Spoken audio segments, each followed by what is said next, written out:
305 fans, Seattle Mike Fights with Friends. Everybody, please hit that like button or I will hang all of your shoes from random power lines around your town. Make sure you're subscribed and don't forget to hit that super like button if you want to support us in one of the greatest ways possible. Thank you everyone that has donated to the Super Thanks up to this point. It's really got us through some tough weeks here as I was battling the old Tony Khabib virus, and which turned into pneumonia and some other things. But I'm back. The voice is at probably 70%. We're going to do a fight companion Saturday. Hopefully the voice holds up. Let's look ahead at this week's card, though. No UFC last week, but we are back. We have what I think is a pretty respectable fight night, especially when you look at the main and co-main event. So let's look at this according to SureDog. We got all of the fights here. I'm going to give you guys all my likely lock for all the bettors out there. And there's actually a couple of them that I really like this week. Erin Blanchfield. This girl, she is a cold-blooded stud. She just gets better every fight. She's only 23 years old. Really lives up to the nickname Cold-Blooded because I think a lot of a girl named Miranda Maverick, who is around the same age as Erin, I think maybe 2 years older, and I'm thinking Miranda is just going to mop the floor with her, future contender and everything. Well, it ended up going exactly the opposite way as Erin Blanchfield dominated Miranda Maverick from bell to bell. I expect the same thing with JJ Aldrich this week. JJ is on a 3-fight win streak. I really want to give you guys better odds than what Erin Blanchfield's already about a 4-1 favorite. You can get minus 165 if you take Blanchfield by decision, which is fairly likely. But you look in, Macy Barber knocked out JJ Aldridge, and you look at Erin Blanchfield, go to her last 5 fights, she has finished 40% of those fights, one by head kick, one by key lock over Gabriella Golfin. So she could end up closing the door on that. I'm not willing to put the likely lock on method of finish or winning method, but I am willing to put the likely lock on Erin Blanchfield, and that is my big likely lock of the week. Coming in second, though, if you're looking for something, you say, Mike, I really don't want to, risk $400 to win $100. I get it. I started breaking down this card more and looking for those spots after Blanchfield, and here's the next best spot. I think that I found. You got Alonzo Menefield and Askar Mozharov. Menefield's just about a 1.5 to 1 favorite. Menefield 11-3. He's finished 10 of his 11 wins. I really like that. He did lose his last one.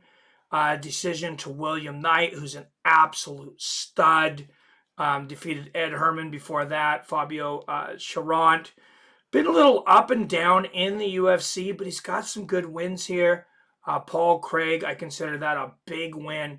And he got that one at 3 minutes and 19 seconds of the first. So Alonzo Menefield, he might not be the biggest world beater to come out of Dana White Contender Series, but 11-3, I think he's a really good fighter. Askar Mozharov, this is his opponent this week, 19-12. You look on this, he's won his last 3 fights. He won them in the Kratos Cup over at PPC. right in a row, 10, 11, 12, all in the first round. Most of this guy's career, though, the fights that he has taken, the fighters that he has taken, have had horrendous records. He's out of 19 wins. I was looking through, and about half of the people he's beaten have literally never won a fight in their life. And then there's like one or two with just horrible records, like 1-5s, different things like that. When he's really stepped up to the American promotions or the bigger promotions, you can see the biggest promotion he's fought in was Titan FC. And he loses to Kristen Torres 257 of the very first round. The other one was Cage Fighting Promotion. He steps up, gets submitted by Bulldog Choke 3 minutes of the second. But, I mean, if you want to look back at some of this guy's fights, I mean, Alexander Dombrowski, 0-2.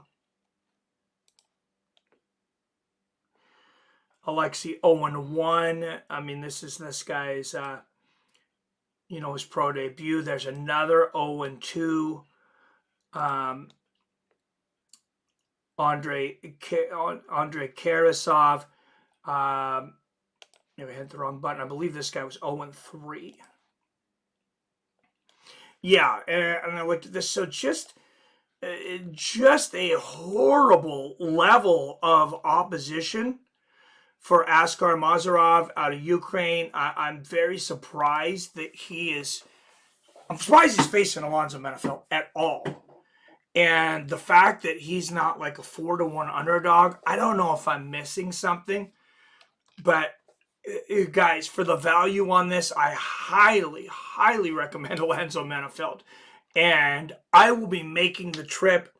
I'll be putting 50 to 60 miles on the old Navigator just to put money on Alonzo Menefield. And I'm that confident that Alonzo Menefield gets it done this week. I really, really like that.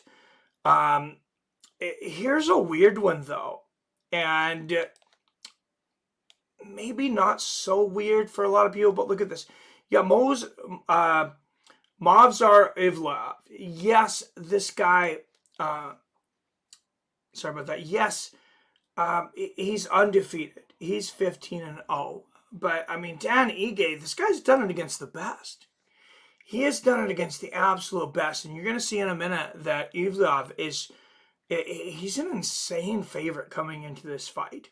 Yes, Evloev, I mean, that's impressive. He's 5-0. He's 5-0 in the UFC. And he's got a couple of good names on here. Mike Grundy, Nick Lentz, even though it's, towards the end of Lenz's career. Hakeem Dawodu, Sang-Hoon Choi is a great win.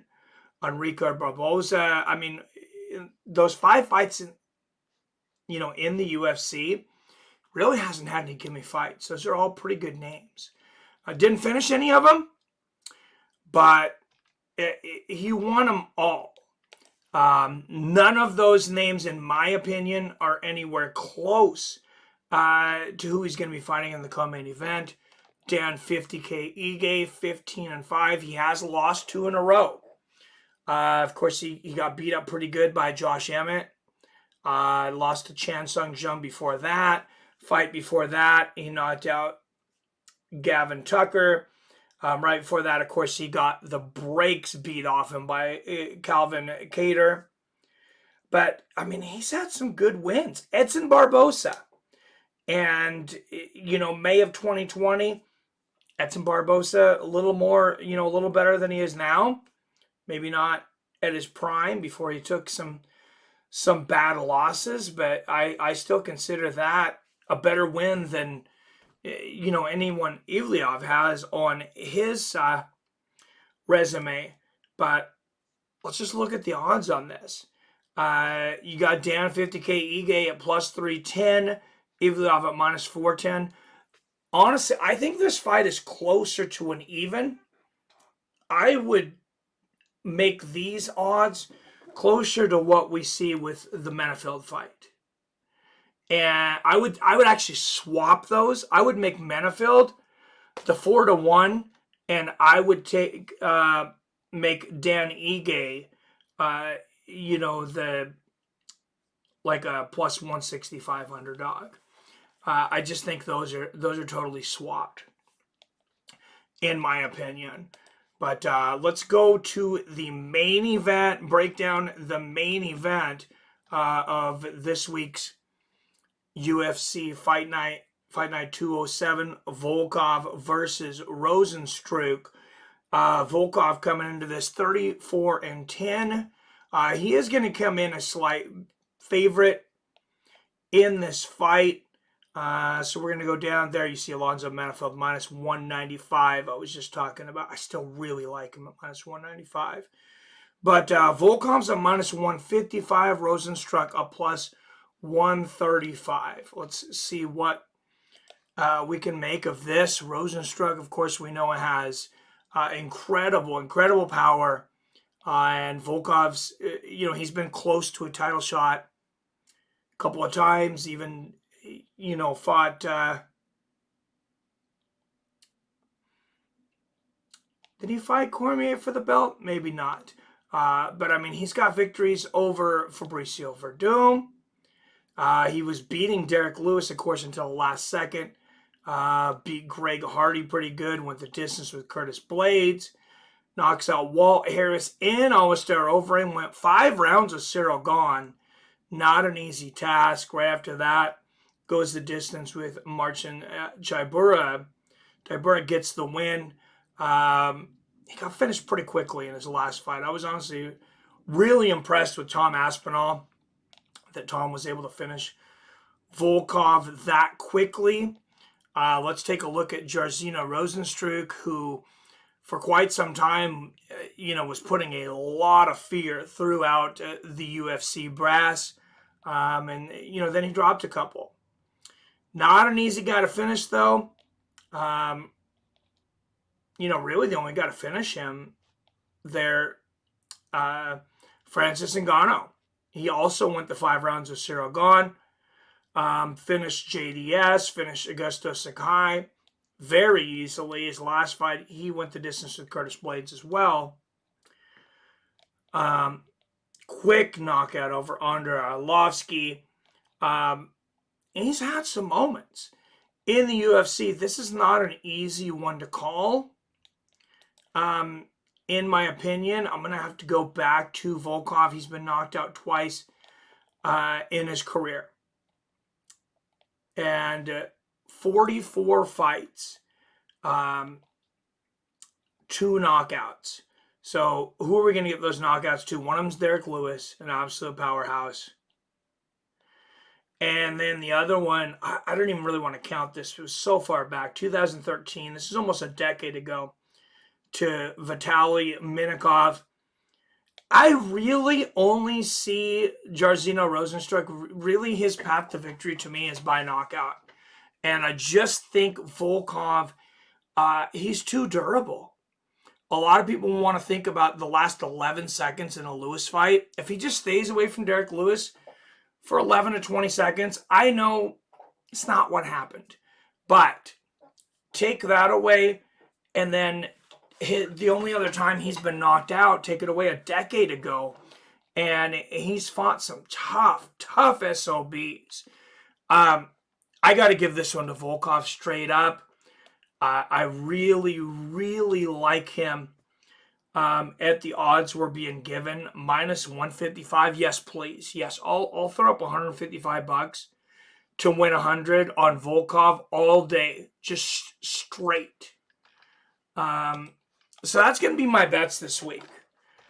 I'm going to take Aaron Blanchfield straight. I'm going to take Alexander Volkov straight. And Alonzo Menefield straight. No winning method victories for anything on this, but I'm looking really forward to doing another fight companion with you guys. Can't wait to see you. As always, I love you, I respect you, and I'll see your fine asses Saturday.